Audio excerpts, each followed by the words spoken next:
Pessoal, vamos pegar aqui mais um ensaio do Montaigne. As ações julgam-se pelas intenções.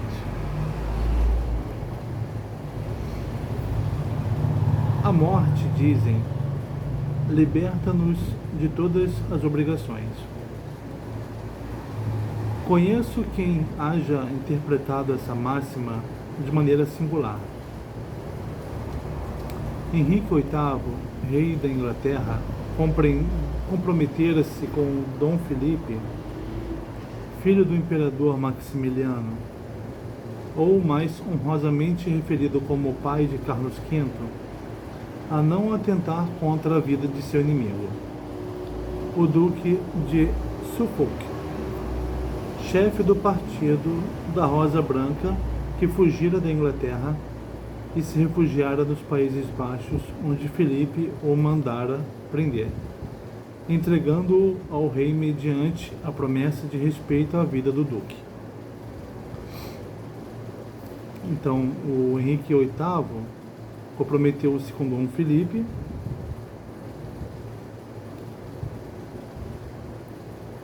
a não atentar contra a vida do Duque de Suffolk, inimigo dele. Sentindo que ia morrer, Henrique VIII determinou a seu filho, em testamento, que logo depois de seu falecimento executasse o duque. Olha só.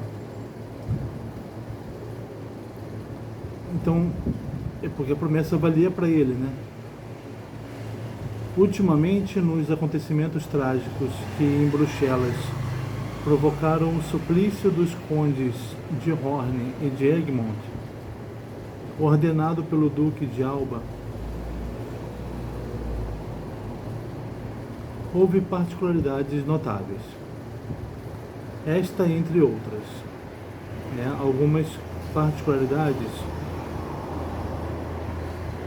notáveis nos acontecimentos trágicos em Bruxelas, ele vai dizer. O conde de Egmont, em virtude de cujas promessas de garantias o conde de Horne se entregara ao duque de Alba, reivindicou com insistência que o matassem em primeiro lugar, a fim de que a sua morte o libertasse da obrigação assumida. Parece-me no caso que a morte não eximiu o rei da obrigação de cumprir a palavra dada, e que o conde de Egmont, ainda que vivo, não faltava a sua.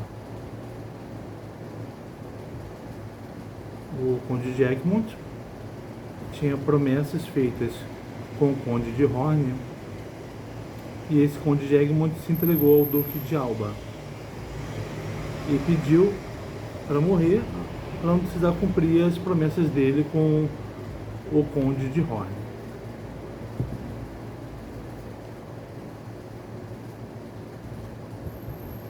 Nossas obrigações são limitadas pelas nossas forças e os meios de que dispomos. A execução e as consequências de nossos atos não dependem de nós.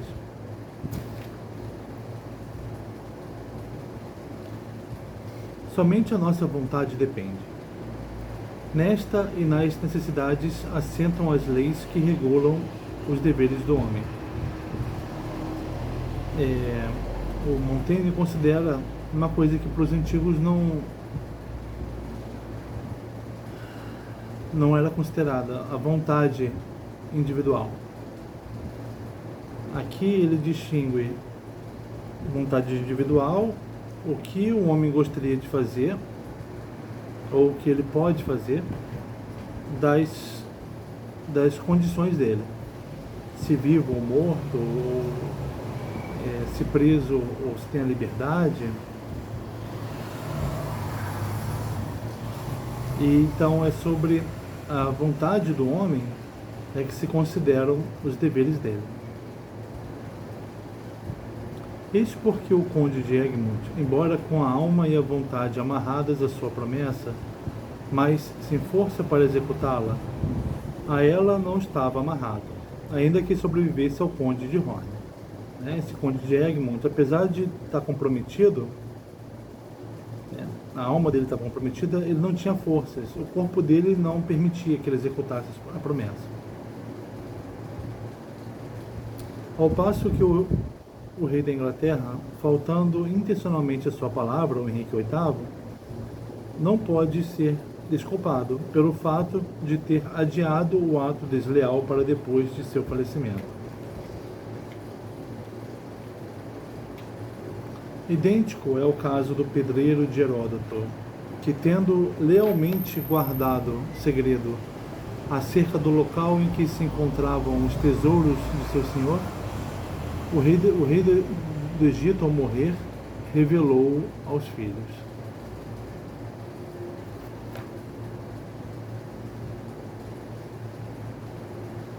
O pedreiro de Heródoto, ele guardou o local onde Heródoto guardava os seus tesouros.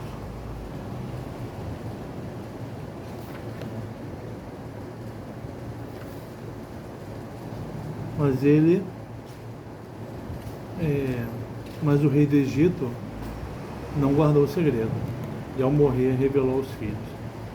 Viu outrora muitas pessoas que, sentindo pesar-lhes a consciência por se terem apropriado de bens alheios, se mostraram dispostas a inserir em seu testamento dispositivos em vista da restituição dos mesmos. Não são elas dignas de louvor, já porque atrasaram uma ação que devia ser imediata, já porque pretenderam reparar uma falta sem sofrimento nem sacrifício. Deviam ter acrescentado os próprios bens. A reparação do mal atendera melhor aos reclamos da justiça e mais mérito tivera quanto mais pesados e penosos os sacrifícios. A penitência exige algo mais do que a simples reparação do dano. Um tipo de justiça que não é restitutiva, é sofrer, não só devolver o que se tomou, como dar mais. Pior fazem ainda os que deixam para depois da morte a manifestação contra o próximo dos rancores que esconderam durante a vida. Claro, porque como é que o vivo vai responder ao morto? Mostram que pouco prezam a própria honra,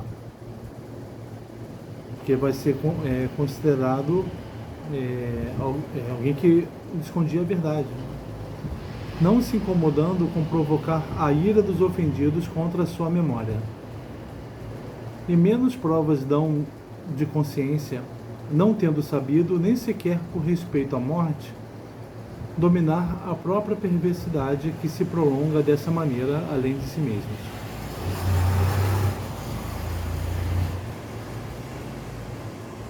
Não dominar a própria perversidade, fazendo-a prolongar além da vida deles, tal qual fariam os juízes iníquos que se pusessem a julgar sem ter mais a causa em mãos. Na medida de minhas forças, procurarei evitar de nada dizer após a morte que não haja dito em vida e abertamente. O Montaigne está falando da forma como ele espera agir, ou da forma como ele age, como ele entende que ele age, Essa moral ele a traça a partir desses acontecimentos que ele relata, da interpretação dele.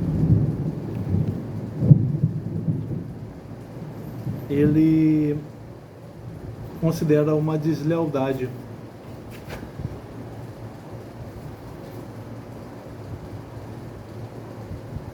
uma não reparação, devolver o que se tomou,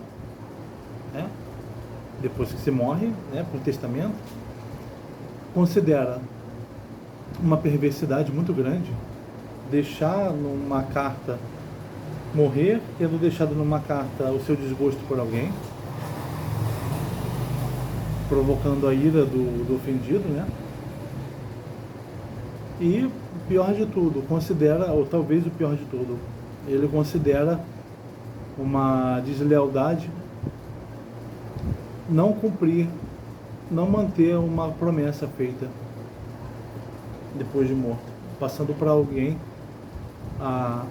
uma ação que contraria uma promessa feita com alguém. O homem tem limites na sua ação, que é o seu tempo de vida, por exemplo, mas dentro desses limites ele tem que agir. A vontade dele se exerce. Fora dos limites, obviamente, a vontade não se o julga, não se julga ele, né? Não se julga um morto ou alguém que não tem mais vontade, né? Então o homem ele deve manter-se dentro dos limites da sua ação. Tá bom? Ficamos por aqui.